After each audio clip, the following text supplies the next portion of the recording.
उत्तर भारत में होठ और जीभ लाल रंग से सने एक आदमी धोती कुर्ते में चेहरे पर मुस्कान लिए आलती पालती मार के बैठे हुए चूना लगाता हुआ हर चौराहे और गली मोहल्लों के नुक्कड़ पर मिल जाएगा। ये कोई और नहीं बल्कि अपना पान वाला है। बहुत लंबे वक्त से ये पान वाले भारत के लोगों की जबान पर एक ऐसा स्वाद देते आ रहे हैं जिसे आज तक नहीं बदला जा सका।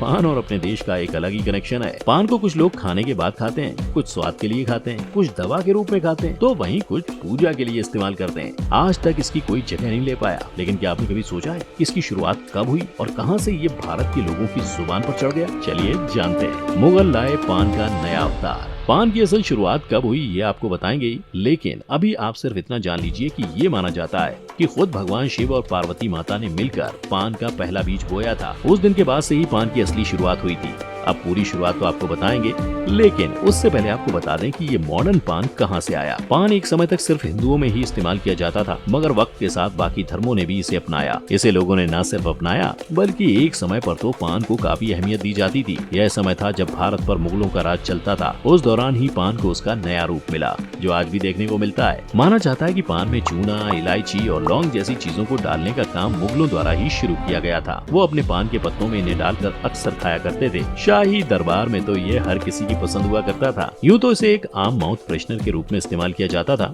मगर ये हर किसी को नहीं दिया जाता था। माना ये जाता है कि मुगल सिर्फ अपने खास लोगों और दोस्तों को ही पान की पेशकश किया करते थे। वक्त के साथ मुगल काल में पान की मांग काफी बढ़ गई थी। इसके पत्ते बड़ी तादाद में शाही दरबार में भेजे जाते थे। इतना ही नहीं, उत्तर प्रदेश के मोहाब में तो पान को पैसे के तौर पर देखा जाता है। मुगल काल में मोहाब के लोगों से भूमि कर न लेकर मुगल उनसे पान के पत्ते लिया करते थे। अब इससे आप अंदाजा लगा सकते हो कि पान को आखिर कितना पसंद किया जाता था। वक्त बदला और पान सिर्फ एक खाने की ही नहीं बल्कि खुद पर लगाने की भी चीज बन गई। काफी लंबे समय तक सिर्फ पुरुषों ने ही इसका स्वाद लिया, मगर नूरजहां ने इसे बदल दिया। पान खाने के कारण पुरुषों के होठ काफी लाल हो जाते थे और ये लाली काफी वक्त में जाया करती थी। उनके होठ इसके कारण काफी अजीब लगा करते थे, क्योंकि सिर्फ महिलाएं ही अपने होठों को लाल किया करती थी। जब इस बात पर नूरजहां ने गौर किया तो उनके दिमाग में पान को एक मेकअप का सामान बनाने का ख्याल आया। उन्होंने सोचा कि क्यों ना इसे अपने होठों पर लाली लाने के लिए इस्तेमाल किया जाए। इसके बाद उन्होंने पान को एक बिल्कुल ही नया रूप दे दिया। उन्हें देख बाकी महिलाओं ने भी पान को अपने मेकअप के लिए इस्तेमाल करना शुरू किया। इसके बाद तो पान खाना उत्तर भारत में इतना आम हो गया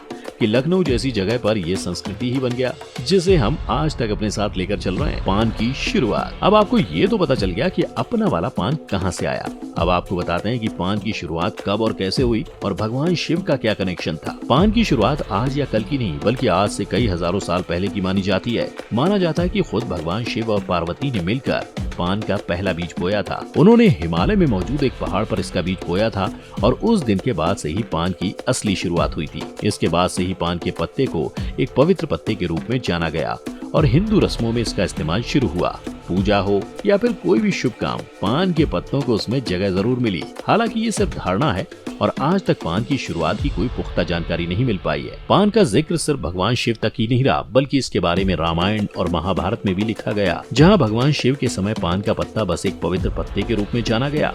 वहीं दूसरी ओर रामायण और महाभारत में इसे माला और पूजा सामग्री के रूप में भी देखा गया। माना जाता है कि रामायण में पान का जिक्र आता है। जब हनुमान माता सीता से पहली बार मिलते हैं तो श्री राम का संदेश माता सीता तक पहुंचाने लंका की अशोक वाटिका में पहुंचते हैं। वहां पर हनुमान माता सीता से मिलते हैं और उन्हें श्री राम का संदेश देते हैं। वो भेंट में भगवान हनुमान को कुछ देने के बारे में सोचती हैं, मगर उन्हें वहाँ कुछ मिलता ही नहीं। उनकी नजर वहाँ मौजूद पान के पत्तों पर पड़ी। उन्हें इकट्ठा करके वह एक माला का निर्माण करती हैं और भगवान हनुमान को वह माला दे देती हैं। मान्यताओं के मुताबिक इस कारण ही भगवान हनुमान को पान के पत्ते अर्पित करने का रिवाज शुरू हुआ। महाभारत में पान के पत्ते को यज्ञ की एक बहुत ही महत्वपूर्ण सामग्री के रूप में दर्शाया गया है। माना जाता है कि महाभारत का युद्ध जीतने के बाद अर्जुन द्वारा एक यज्ञ किया जाना था। यज्ञ शुरू होने से पहले पंडित ने अर्जुन से पान के पत्ते लाने के लिए कहा। अर्जुन ने बहुत खोजा, मगर उनके आसपास पान के पत्ते नहीं थे। उन पत्तों के बिना पूजा शुरू नहीं हो सकती थी। इसलिए अर्जुन को नागलोक जाना पड़ा, क्योंकि वही एकमात्र ऐसी जगह थी जहां पान के पत्ते मिल सकते थे।